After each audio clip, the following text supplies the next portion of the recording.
남북 화해와 협력에 대한 기대와 함께 동북아 지역 전력망을 하나로 연결하는 슈퍼그리드 사업이 주목받고 있습니다.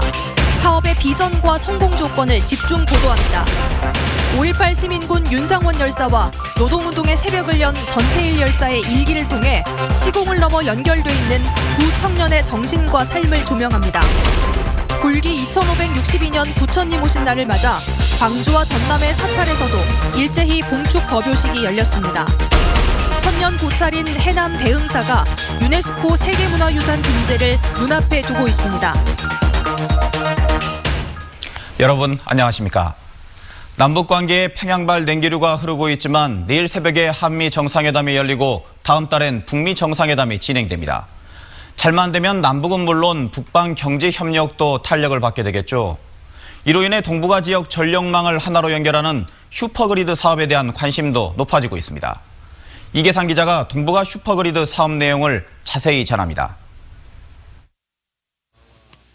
지난해 러시아에서 열린 동방경제포럼, 문재인 대통령이 기조연설을 통해 동북아 슈퍼그리드를 제안합니다.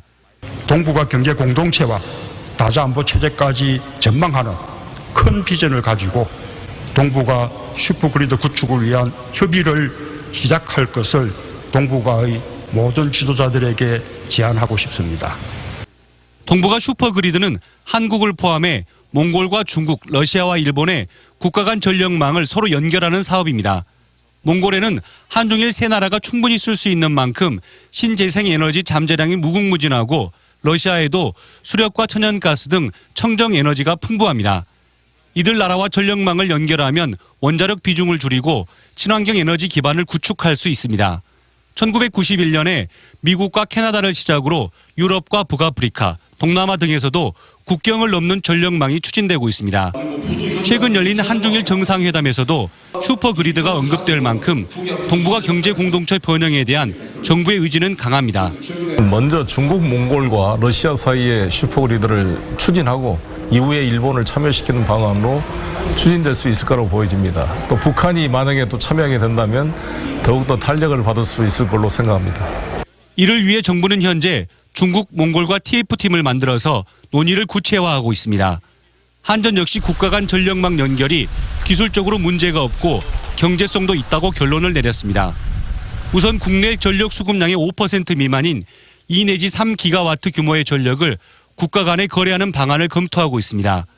한전은 동북아 전력망 사업을 선점하기 위해 이미 슈퍼그리드 전문위원회를 구성하고 주도적인 역할을 모색하고 있습니다. MBC 뉴스 이계상입니다. 동북아 슈퍼그리드 사업은 북한이 협력하느냐가 매우 중요합니다. 북한이 참가할 경우 중국이나 러시아와의 전력망 구축을 앞당길 수 있고 북한의 전력난 해소에도 도움을 줄 수 있습니다. 보도에 박소인 기자입니다. 한반도의 밤 시간을 찍은 위성 사진입니다. 밝게 빛나는 남한과는 달리 북한은 말 그대로 암흑 세상입니다. 발전량이 남한의 23분의 1 수준에 불과해서 정전과 단전이 일성화되어 있습니다. 김정은 위원장이 직접 나서 전력 생산을 독려할 정도입니다. 전력 생산을 결정적으로 늘리며 불필요한 발전 설비들을 정비 보강하여 전력 손실을 줄이고 최대한 정산하기 위한 투쟁을 힘있게 벌여야 합니다. 따라서 전력 설비 정비와 함께 안정적인 전기 공급이 가능한 동북아 슈퍼그리드 사업은 북한도 반길 만한 일입니다. 북한이 참여할 경우 한반도와 대륙을 잇는 육상 전력망을 구축해 사업 추진을 앞당길 수 있습니다. 북한이 갖고 있는 지정학적인 위치를 잘 활용하고 우리 남쪽이 가지고 있는 기술을 잘 활용한다면은 우리가 동북아시아의 새로운 어떤 번영의 세계가 만들어지는데 허브 역할을 하게 될 거예요. 이와 함께 북한 주민들에게 당장 필요한 기초 전력을 제공하기 위해 태양광 등 소규모 신재생 설비를 지원하는 것도 필요합니다. TV나 라디오를 마음껏 켤 수 있어야 북한 사회의 개방이 빨라질 수 있고 남북 간 교류도 더 활성화될 수 있습니다. 3년이나 5년 내지는 10년 계획을 세워가지고 민간단체나 지자체가 상호 서로 좀 협력을 해서 북한에 그런 시설들을 지원하면 상당히 큰 도움이 되지 않겠냐 싶습니다. 에너지 분야에선 전기가 통해야 남북이 통일된다는 말을 합니다. 동북아 슈퍼그리드 사업에 북한이 참여한다면 한반도 통일의 시계도 그만큼 빨라질 수 있습니다. MBC 뉴스 박수인입니다.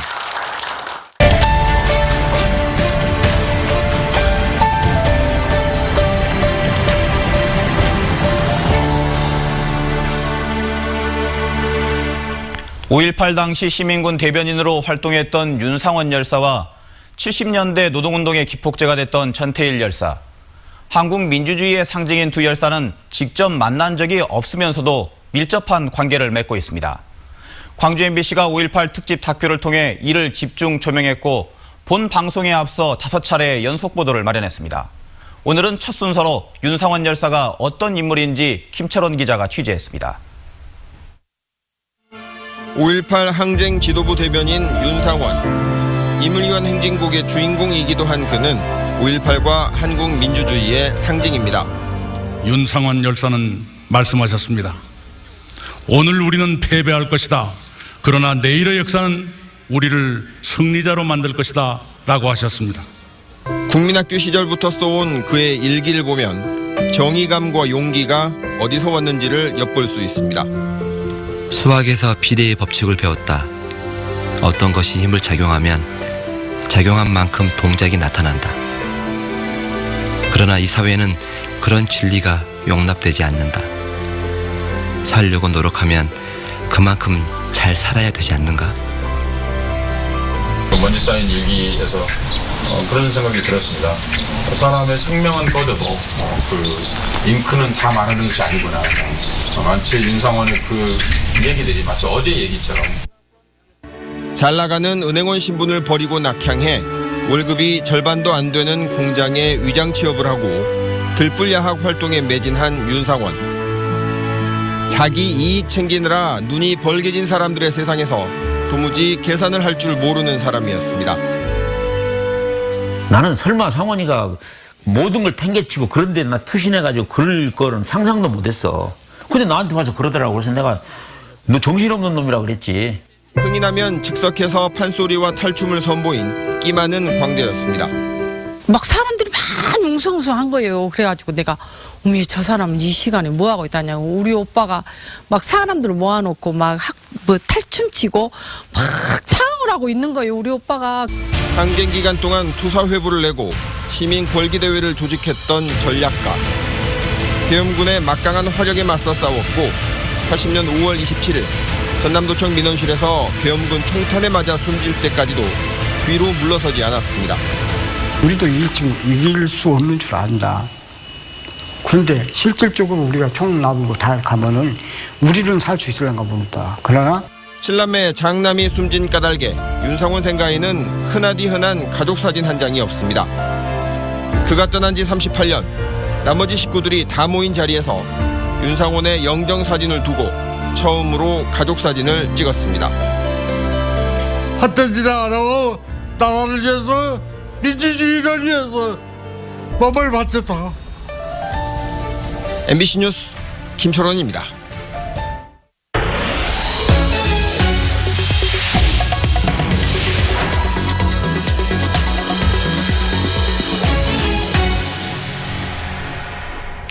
불기 2562년 부처님 오신 날을 맞아 광주와 전남의 사찰에서도 일제히 봉축 법요식이 열렸습니다.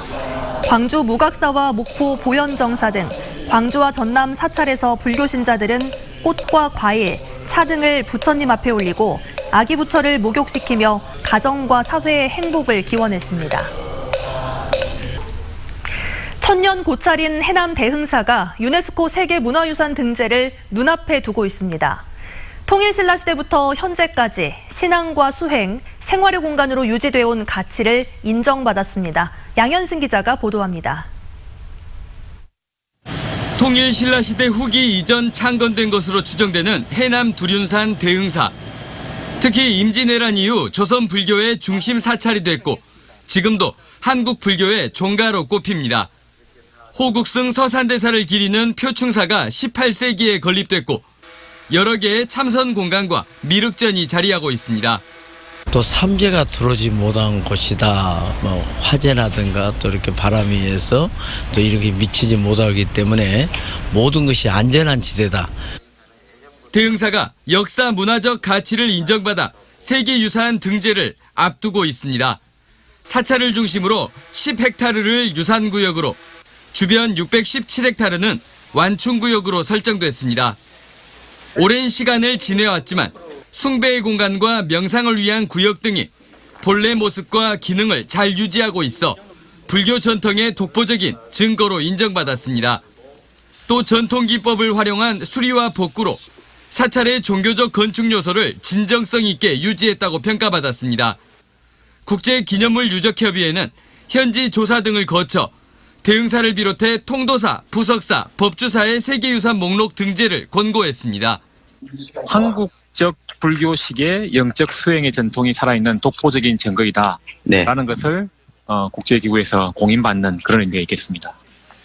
대흥사의 세계유산 등재는 다음 달 말 바레인에서 열리는 제42차 세계유산위원회에서 최종 결정됩니다. MBC 뉴스 양현승입니다. 남북 간 화해 협력에 대한 기대와 함께 정부의 한반도 신경제지도 구상이 크게 주목받고 있습니다. 이에 따라 전라남도는 그 핵심 기반 시설인 전국 U자형 철도망 완성을 위해 남해안 철도를 조기에 완공하는 데 더욱 힘쓰고 있습니다. 최우식 기자가 보도합니다.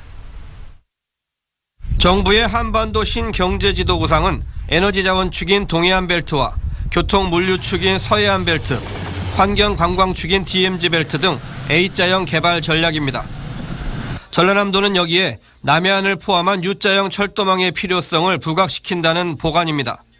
한반도 신경제 지도가 제대로 성과를 내기 위해서는 이 국토 축을 U자형으로 연결시키는 철도망 구축이 반드시 필요하거든요. 그래서 거기에 핵심 인프라가 바로 남해안 철도입니다. 특히 동해안과 서해안 축은 이미 완성됐지만 남해안 축은 지지부진합니다. 남해안 권역은 그러나 국제 관광 휴양은 물론 국내 최대 기간 산업의 집적지이자 첨단 산업 융복합이 가능한 지역입니다. 때문에 역대 정권은 남해안 썬벨트나 동서통합지대 조성, 최근에는 남해안 광역 관광 계획을 잇따라 추진해 왔습니다. 이 철도가 연결이 되게 되면은 남북한 교류 협력 나아가자는 유라시아까지 이 우리 전남 권역의 자원 또 관광 자원들이 활성화되지 않을까. 목포 부산 간 남해안 철도는 부산에서 순천까지는 복선 전철화가 이뤄졌고 진주에서 광양은 복선화는 됐지만 전철화가 현재 설계 중입니다. 또 보성 목포 구간은 2020년 일반 철도로 완공 예정이고 역시 일반 철도인 경전선 광주 순천 구간은 4년째 전철화를 위한 예비 타당성 조사가 진행 중입니다. 전남도는 이 두 사업의 조기 완공과 보성 목포 구간도 전철화로의 사업 변경을 요청한다는 계획입니다. 모처럼 무르익는 남북 평화 분위기가 지지부진한 남해안 철도에도 훈풍으로 작용할 수 있을지 주목됩니다. MBC 뉴스 최우식입니다. 시민들이 직접 정책을 제안하는 시민정치 페스티벌이 광주 시민의 날을 기념해서 열렸습니다. 광주 금남로에서 열린 총회에서는 고정관념을 뛰어넘는 놀이터 만들기와 병원 입원 아동을 부모 대신 맡아주는 서비스, 저소득 청소년을 위한 학업 지원과 5.18 기념일 공휴일 지정 등 시민들이 직접 제안해 공감을 많이 받은 정책 10건이 발표됐습니다.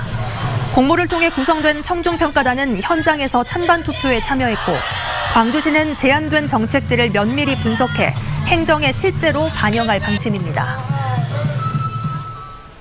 광주상공회의소와 이스라엘의 글로벌 벤처 캐피털 기업인 요즈마 그룹이 벤처 생태계 구축을 위한 업무 협약을 체결했습니다. 이번 협약을 계기로 요즈마 그룹은 우리 지역 벤처 스타트업을 지원하고 유망 기술 기업을 발굴하기 위해 교류와 협력을 확대해 나갈 계획입니다. 요즈마 그룹은 이스라엘을 1인당 벤처 창업 세계 1위의 기술 강국으로 육성하는 데 기여했다는 평가를 받고 있습니다. 세월호의 좌현을 가리고 있던 철제 지지대의 70% 이상이 제거됐습니다. 세월호 선체조사위원회는 선체 좌현에 붙어있던 33개의 지지대 가운데 오늘까지 70% 이상인 24개를 제거했고 이번 주 안에 제거를 완료해 좌현을 모두 드러낼 수 있을 것으로 보고 있습니다.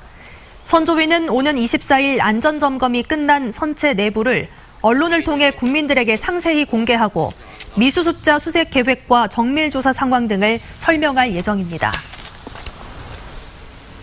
광주 광산구 집단폭행 가해자 1명이 추가로 구속됐습니다. 광주 광산경찰서는 집단폭행 가해자 30살 A씨가 교묘하게 폭행을 하고 범행을 부추긴 것으로 확인돼 법원으로부터 구속영장을 발부받았다고 밝혔습니다.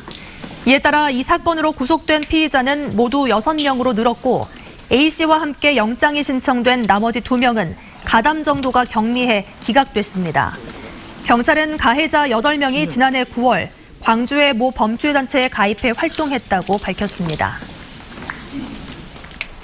고등학교 교장이 생활지도 과정에서 여학생들을 성추행했다는 주장이 제기돼 교육당국이 사실 확인에 나섰습니다. 광주시 교육청에 따르면 최근 광주의 한 고등학교 교장이 학생 지도 과정에서 일부 여학생들을 성추행했다는 민원이 접수돼 무기명 설문조사를 한 결과 일부 학생의 답변에서도 유사한 내용이 나왔습니다.